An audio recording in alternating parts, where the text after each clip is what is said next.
I got involved with tobacco prevention efforts about 10 years ago. And one of the areas I wanted to focus in on was the issue of black and mild use, especially among young people. So one summer I decided to do a documentary that would address some of the widespread use of black and mild use and to raise some awareness about this problem we had with underage youth accessing tobacco products and just what I call blatantly and unashamedly smoking them in public.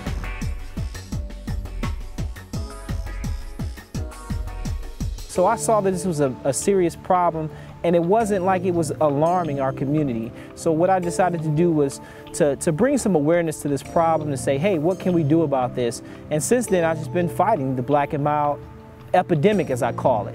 I don't just focus just on black and milds and target them. We have a problem with young people smoking Philly blunts. Of course, they use those to smoke marijuana with. We also have a serious problem with young people smoking Swisher Sweets and maybe even some of the other brands of cigars.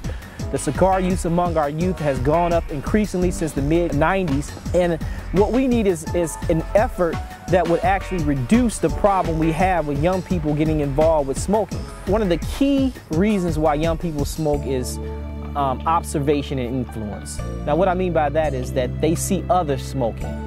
Oftentimes when I find that young people start smoking black and milds, it's not because they've seen some billboard or some advertisement on TV, it's because they see the walking advertisements of people who continually smoke in front of them. Sometimes it's their parents. A lot of times it's a sibling, an older cousin, or some other relative that they look up to and admire. And so what I say is it's the monkey see, monkey do principle. If monkey sees others do it, they'll want to do it also. Another reason is because of the friends that they hang with. If they go to parties where they have other young people and peers their age who are smoking black and milds, if you smoke a black and mild at a party, a lot of times it's just part of the environment. It goes with the music. Another key reason why young people smoke, whether they believe it or not, is the influence of hip-hop and hip-hop culture and lifestyle.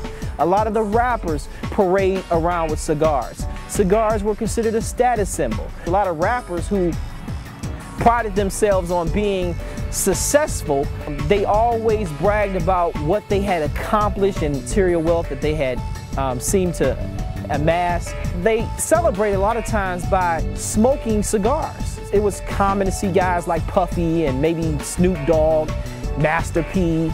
So, you know, some of the guys back in the early 90s, mid-90s I should say, they would have cigars in their mouths as to say, we've arrived, we made it.